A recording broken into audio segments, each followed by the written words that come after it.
της αναπηρίας που προωθεί τον εθελοντισμό και την κοινωνική αλληλεγγύη. Αγωνίζεται να ευαισθητοποιήσει τους συμπολίτες μας για την αλλαγή νοοτροπίας αλλά και της κοινωνικής συμπεριφοράς απέναντι στα ΑΜΕΑ, ώστε να τύχουν τις αποδοχής που δικαιούνται ως ισότιμοι πολίτες.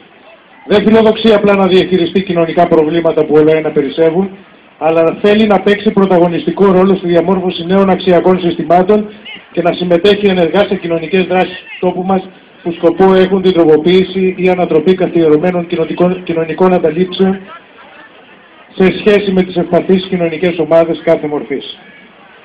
Συμμεριζόμενοι λοιπόν τον αγώνα του Συλλόγου για την ανδρική και πατρική αξιοπρέπεια, συνδιοργανώνουμε σήμερα την κεντρική πανελλαδικά εκδήλωση για τη γιορτή του Πατέρα. Το σύνθημά μας είναι «Αλλάζω κι εγώ». Πάβω να βλέπω τον πατέρα ως γονιό β' κατηγορίας.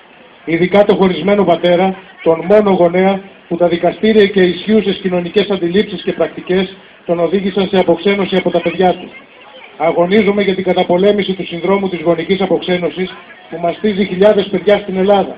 Παλεύω με τον τρόπο ζωής μου ενάντια σε απαρχαιωμένες κοινωνικές αντιλήψεις και διεκδικώ την αλλαγή του οικογενειακού δικαίου. Αλλάζω για το καλό του παιδιού μου, του παιδιού σου, των παιδιών μας.